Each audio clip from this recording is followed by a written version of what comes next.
Évangile de Jésus-Christ selon saint Marc. Alors, Jacques et Jean, les fils de Zébédée, s'approchent de Jésus et lui disent : « Maître, ce que nous allons te demander, nous voudrions que tu le fasses pour nous. » Il leur dit : « Que voulez-vous que je fasse pour vous ?»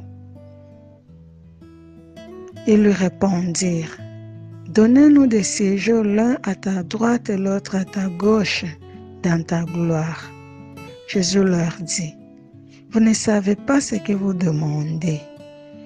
Pouvez-vous boire la coupe que je vais boire, être baptisé du baptême dans lequel je vais être plongé ?» Ils lui dirent : « Nous le pouvons. » Jésus leur dit : « La coupe que je vais boire, vous la boirez, et vous serez baptisés du baptême dans lequel je vais être plongé. Quant à siéger à ma droite ou à ma gauche, ce n'est pas à moi de l'accorder. Il y a ceux pour qui cela est préparé. » Les 10 autres qui avaient entendu se mirent à s'indigner contre Jacques et Jean. Jésus les appela et leur dit : « Vous le savez, ceux qu'on regarde comme chefs de nation les commandent à maître. Les grands leur font sentir leur pouvoir. Parmi vous, il ne doit pas en être ainsi. Celui qui veut devenir grand parmi vous sera votre serviteur. Celui qui veut être parmi vous le premier sera l'esclave de tous. Car le Fils de l'homme n'est pas venu pour être servi, mais pour servir et donner sa vie en rançon pour la multitude. » Acclamons la parole de Dieu. Louange à toi, Seigneur Jésus.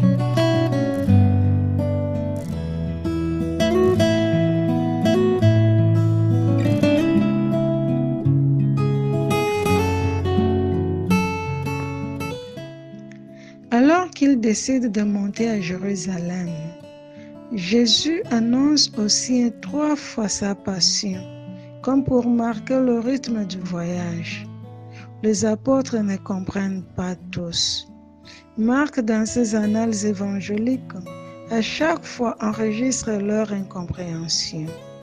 Après la 3e annonce de ses souffrances et de sa mort, c'est Jacques et Jean qui montrent aux autres jusqu'à quel point leur façon de penser est loin de celle du Seigneur.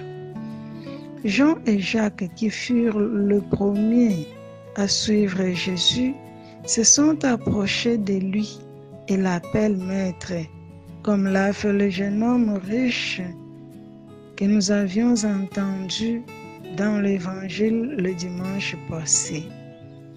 Pendant que le jeune homme riche s'en allait tout triste, les 2 frères qui le suivaient depuis longtemps ont la même mentalité. Ils conçoivent le royaume comme une puissance. Le jeune homme riche avait au moins demandé : « Bon maître, que dois-je faire pour avoir la vie éternelle ?» Tandis que les 2 disciples lui disent : « Maître, nous voulons que vous fassiez ce que nous vous demandons. » Jésus répond : « Que voulez-vous que je fasse pour vous ?» Mais ils ne comprennent pas ce qu'ils demandent. Jésus sait que sur la croix, sa vraie gloire, seront 2 criminels crucifiés comme lui, l'un à sa droite et l'autre à sa gauche. Les 2 disciples comprennent la gloire comme succès, puissance, splendeur, alors que Jésus vient de l'indiquer dans le service, dans le don de vie, en étant rejeté parce qu'il obéit à la volonté du Père. Un peu plus loin, Jésus posera la même question à l'aveugle de Jéricho.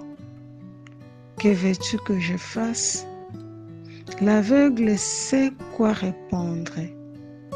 Jésus, avec une patience et un amour infini, rappelle une fois de plus à Jacques, Jean et les autres disciples à côté de lui pour les appeler à la conversion, pour les aimer, pour leur donner la vie, pour leur dire « Maintenant suivez-moi et apprenez le chemin de l'amour dans la perte.